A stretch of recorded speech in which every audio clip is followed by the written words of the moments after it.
Alright guys, so today we are going to take some notes on trigonometric functions. In our notebooks, in our table of contents, we are going to put page 61 and 62, trig functions. Yesterday we started talking about the three trig functions that we have, which represents ratios of the sides of the triangle. And we need three because there are different combinations of sides that we can have. So let's go to page 61, 62. I think we did maybe some special right triangle stuff on 61, but that's okay. So page 62. And here's our notes. That's what they look like. We should fold this across until we get to the word trig function, and then fold along that line. And then we can do a little cut along the dashed line on the inside, so along that dashed line right here.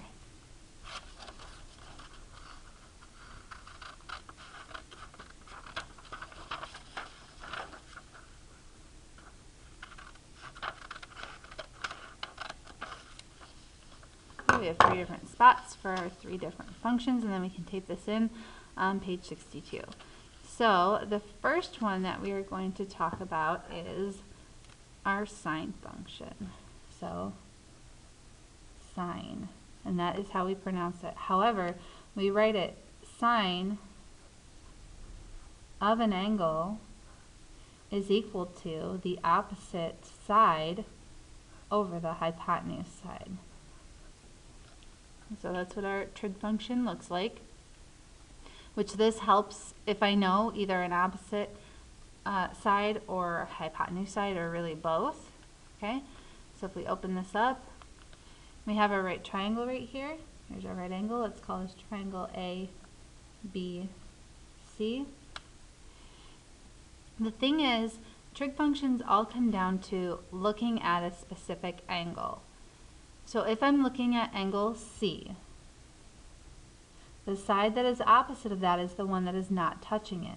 So over here is opposite. The hypotenuse is always just across from 90, so hypotenuse.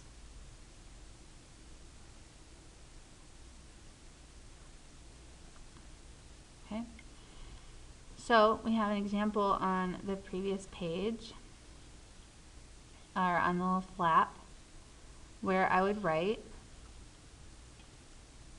sine of the angle that they've labeled, which here is like this little, it looks like a zero with a line through it. It's called theta.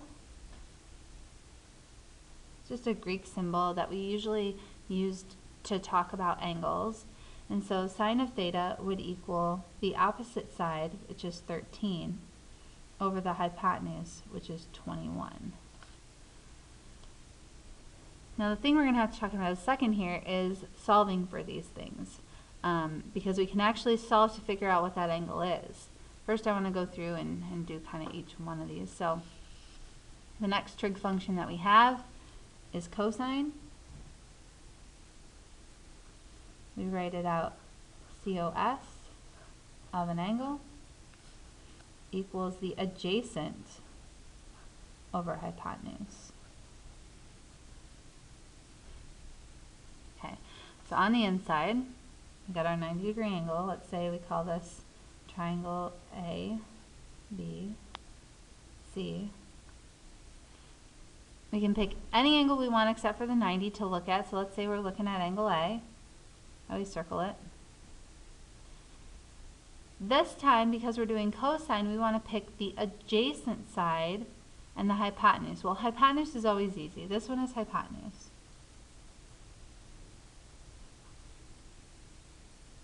The one that's adjacent is the one that is also touching A, which is right here.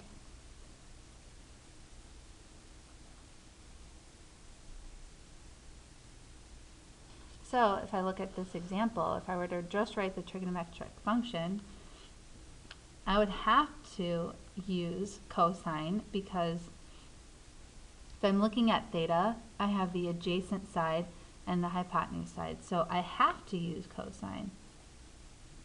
I don't have any other choice.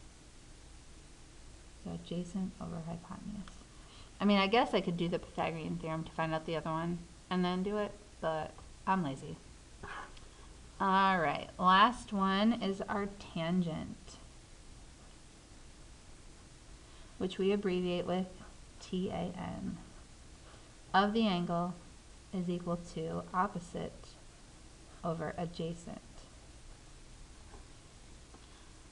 So again, if I open this up, if we label this triangle here, right triangle, A, B, C, I can pick any angle to look at except for the 90, so let's pick C. This time, we don't want the hypotenuse, we want the one that is opposite of C, so over here, and then the one that is adjacent, which is the one that is touching it that is not the hypotenuse. Okay? And so again, if I look over at this right triangle right here, I could solve to figure out the third side, I suppose, but as it's set up right now, the only sides I know in relationship to this angle is the opposite side and the adjacent side. And so I'd have to use tangent of theta, and it would be opposite, which is 14, over that adjacent, which is 19. Okay, so sine, cosine, and tangent are super important for a couple of reasons. Let's first go back and look at these. If I put an angle in here for A, let's say it's 42 degrees. Okay, and this is in my cosine spot. If I know that that angle is 42 degrees, then my calculator already knows what the ratio is from adjacent to hypotenuse. So let's say, for instance, I also know that the adjacent side is 12 units long. So let's call it 12 centimeters long. If I then would like to solve for my hypotenuse, let's call that x, we could do this. Because I know the adjacent hypotenuse sides, I would use cosine of the angle, which is 42, equals the adjacent side, which is 12, over the hypotenuse, which is x. Which is super confusing looking because there's an x involved. But now, at this point, it's really important that we don't be scared of these weird letters in our math, that we just think of this as an algebra problem. And as an algebra problem, I would want to get x out of the denominator and by itself.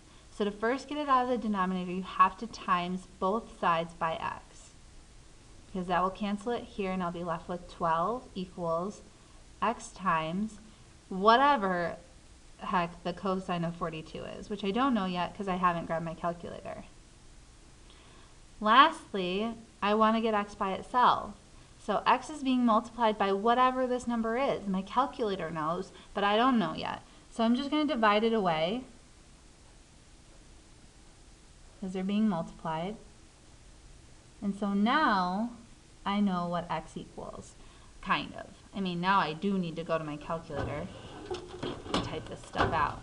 And so on my calculator, I'd have to do 12 divided by the cosine of 42.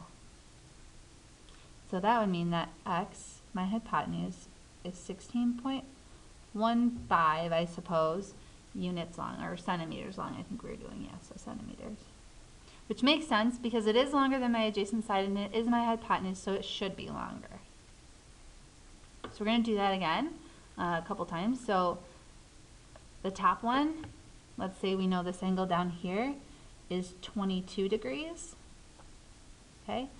Let's say I also know that my hypotenuse is 20 units long, centimeters long. Let's go centimeters. And I really want to figure out what my opposite side is. We can do that because we have the sine function stored away in our calculator for any degree measure that we want. And we also have opposite hypotenuse sides. So I would do sine of the angle, which is 22, equals the opposite side, which is x, over hypotenuse, which is 20. So now this problem is actually much, much easier because, again, at this point, I don't want to be scared of the trig function.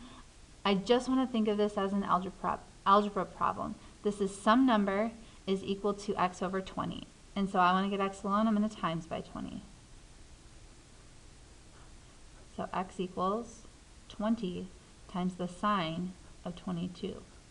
And so now I'd need to go to my calculator, do 20 times sine of 22, and x would be 7.49, I suppose. Which makes sense. It should be smaller than my hypotenuse. So that's good. So hopefully you're kind of getting the idea there. Now we need to look back at these examples because these ones are a little bit trickier. Theta here, my angle, is what's unknown to me.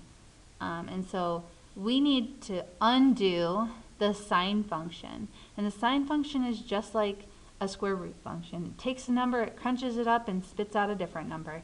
I just don't know what that number was.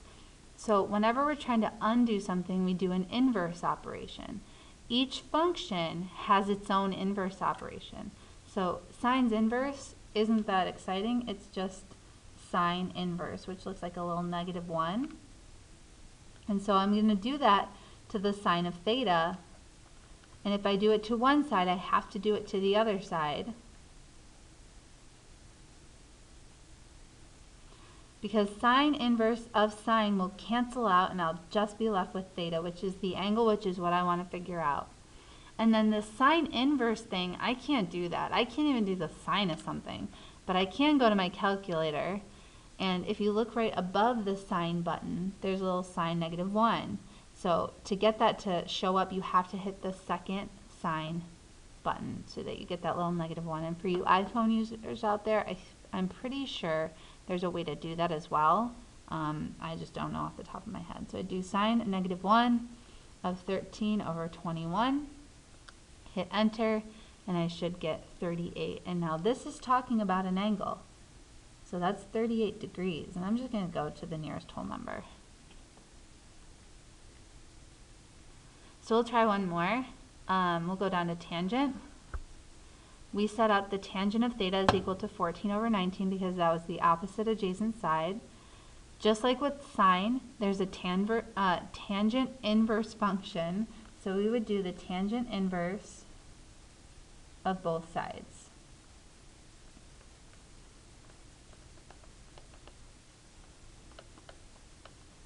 So tangent inverse tangent cancel out, theta's left, my angle, which is what I wanted. Tangent inverse, however, I can't do, so handy dandy calculator. I want tangent inverse now, which is above the tangent button, so I have to hit second first, tangent, and then 14 over 19. And so we get 36 degrees. So I left 2, because we'll probably have to go over this again on Monday, but try your very best, and I will see you then.